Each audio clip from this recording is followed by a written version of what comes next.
परम सन्मानयोग गुरु रूप गुरु खालसा साध संगत जी, वाहिगुरु जी का खालसा वाहिगुरु जी की फतेह। एक दिन भाई बल्लूवाद सिखों ने श्री गुरु अमरदास जी महाराज सच्चे पातशाह जी से विनती की, महाराज जी, अनेक लोग संगत रूप हो यहाँ आपके दर्शन करने आते हैं, पर उनके रहने के लिए कोई खुला स्थान नहीं है, इसलिए कोई धर्मशाला या यात्री निवास बनाना चाहिए। आपके द्वारा बनाई पावन बाउली साहब को ढकने के लिए भी छतीर बनवा दें।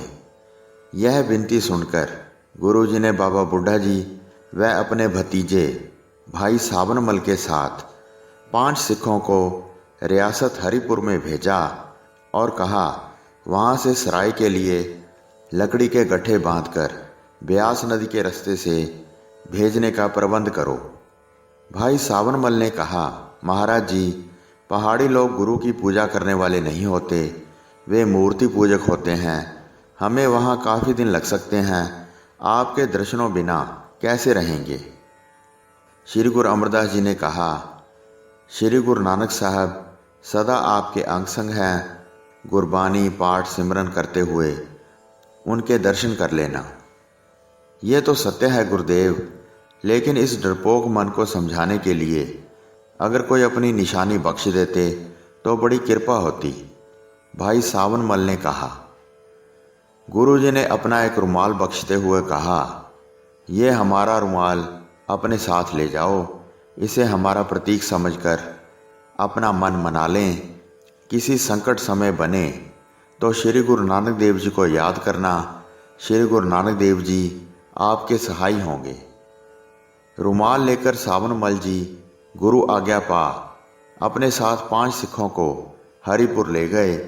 भाई सावनमल जिस दिन हरिपुर पहुँचे उस दिन एकादशी का व्रत था, जिसमें राजे की तरफ से आज्ञा थी कि कोई अन्न को हाथ ना लगाए, परंतु सावनमल और उसके साथियों ने प्रसाद तैयार करके खाया और आने वाले को भी दिया। राजा को खबर हुई तो उसने अन्न खाने व व्रत ना रखने का कारण पूछा। भाई सावनमल ने कहा, गुरु जी का लंगर सदैव ही चलता रहता है, वह किसी भी तरह के भ्रमों में विश्वास नहीं रखते। राजा की व्रत मर्यादा भंग होने के कारण राजा बहुत क्रोधित था। ऐसा उत्तर सुनकर राजा के गुरु एक बैरागी साधु ने कहा, इनको कैद कर लो। अपने गुरु के कहने पर राजा ने भाई सावनमल को कैद कर लिया। दूसरे ही दिन राजा के पुत्र को पेट में भयंकर दर्द उठा। दर्द ऐसा कि राजा के बड़े से बड़े हकीमों वैद्यों की दवाई बेअसर साबित हुई।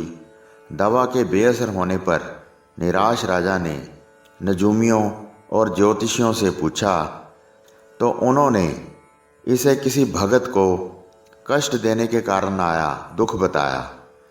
मंत्री ने कहा, आपके आदेश पर कल नगर से एक ही व्यक्ति को गिरफ्तार किया गया था, कहीं ये उसी अजनबी के कारण ना घटा हो।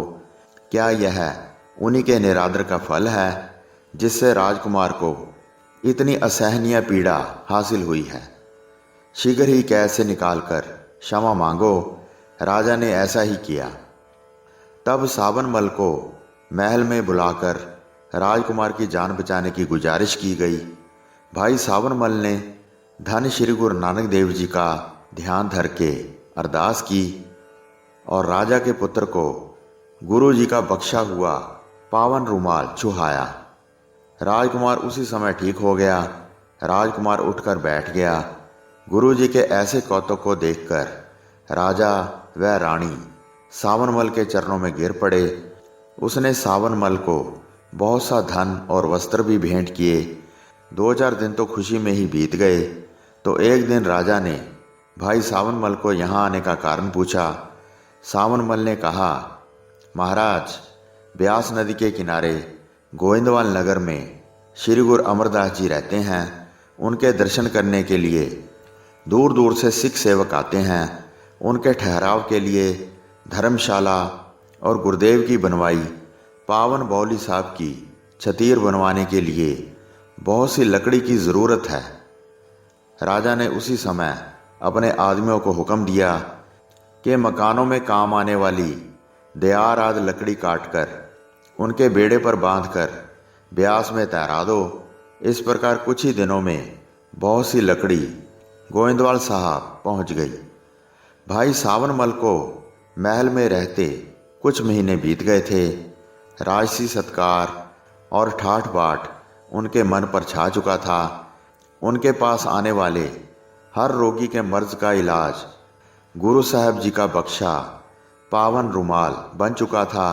लेकिन राजा के मन में एक ख्वाहिश जन्म ले चुकी थी।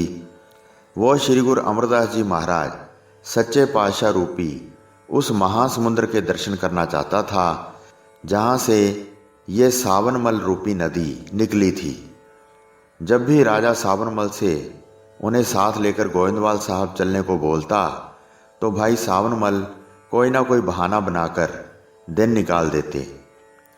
भाई सावनमल को डर था अगर राजा के साथ वो गोविंदवाल साहब गया तो उसे इस ऐश्वर्या से हाथ धोना पड़ेगा। रोज नियम से संगत के झूठे बर्तन धोने वाले श्री गुरु अमरदास जी के साथ उसे भी झूठे बर्तन धोने पड़ेंगे।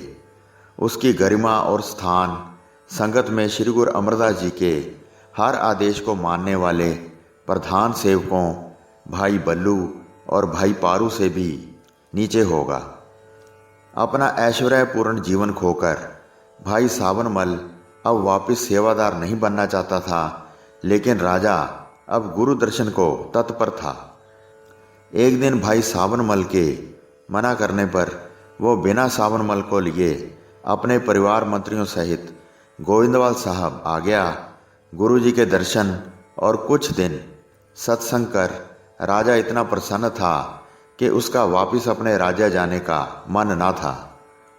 मंत्रियों के समझाने पर जब वो वापसी की आज्ञा लेने सतगुरु जी के पास आया तो अंतर्यामी सतगुरु जी ने फरमाया, राजन, सावनमल को कहना जो लोग भोग विलास में पड़कर श्री गुरु नानक देव जी से बेमुख हो जाते हैं, ये ऐश्वर्य और बरकतें एक दिन उस व्यक्ति से बेमुख हो जाती हैं।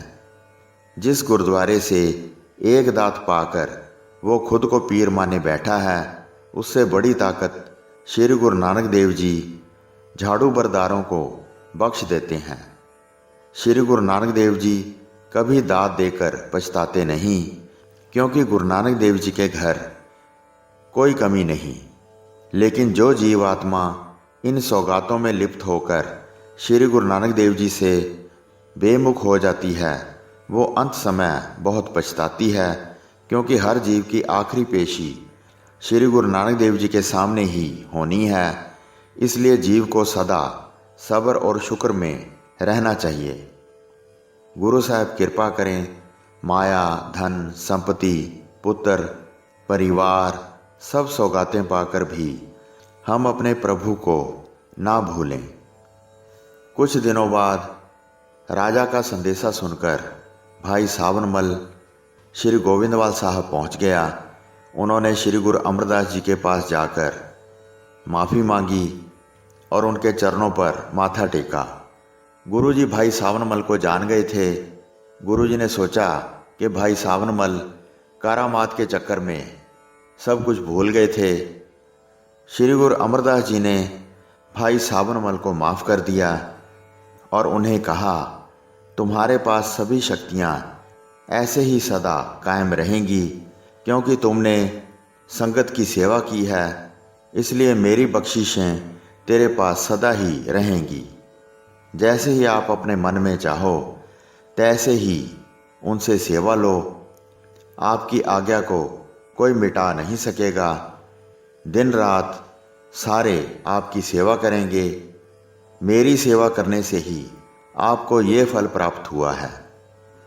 इस तरह श्री गुरु अमरदास जी ने अपना जान के भाई सावनमल जी को दोनों लोकों का सुख बख्शा। धन धन श्री गुरु अमरदास जी हैं, धन धन श्री गुरु अमरदास जी हैं, जिनका सिमरन करने से सारे दुख दूर हो जाते हैं। वाहिगुरु जी का खालसा, वाहिगुरु जी की फतेह।